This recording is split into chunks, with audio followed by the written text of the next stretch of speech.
Hello friends, you are watching Shadow Secrets in 1956. There was a home in England's capital. London house address was house No. 56 Wycliffe Road. London in that house. A normal family name, Hitching used to live in that family. The family consisted of Wally and his wife Kitty and his mother Ethel and their daughter Shirley.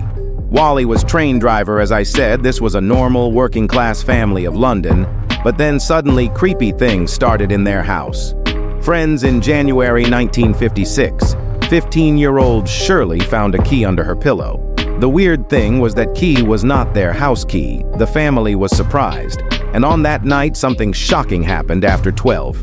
A loud danger and horror noises started, and the noises were too loud, and their furniture started moving. Their neighbors also came to check. Now they all start finding from where those noises are coming. It was just starting now. Every night, these noises start to come from that house. Weeks had passed. It was impossible for family to sleep. Even police came many times to their house, but no one understood why those voices were coming. The news became viral in newspaper. That family couldn't even sell the house because no one was willing to buy their house. According to the family, activity within the house became more extreme. Claimed to have seen bed sheets flying off beds, slippers walking around of their own accord, clocks floating through the air, pots and pans being thrown across rooms, and chairs moving around the house. The family understood if they will not take any action, they can get big loss. The family noticed that all horror activities are happening in surrounding of their 15-year-old Shirley. Wherever Shirley goes in-house, all horror activity starts there. The family contacted the exorcist. The exorcist told them that a ghost that lives here, his name is Donald, who's behind their daughter Shirley.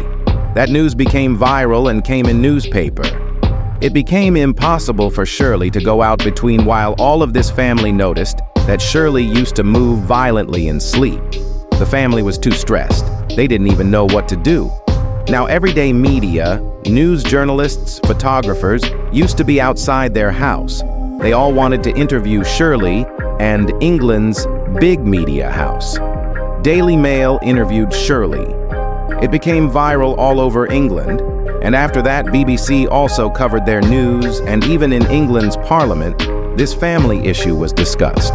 This story became national issue in England. Between all of this paranormal investigator, Harold was drawn to the case. He was an expert of this kind of cases. Harold came to their house. He started to record all those horror noises that used to came day and night. Even he used to stay at night in their home, and he became friend of that family. Even he wrote a book on that house, but it didn't get published. As time went on, ghost named Donald's behavior became increasingly violent. Rooms were supposedly found trashed. Spontaneous fires would apparently break out, one which was so severe that it hospitalized Wally. From March 1956, Ghost Donald left notes around the house, ordering the family to do things such as dress Shirley in courtly clothes. At the end, Shirley married and left her parents' house in 1965, by which time Donald's presence was waning. In 1967, she left London altogether, and by 1968, it appeared that Donald had finally gone for good. The family also left the house. The haunted house was demolished in the late 1960s and never replaced.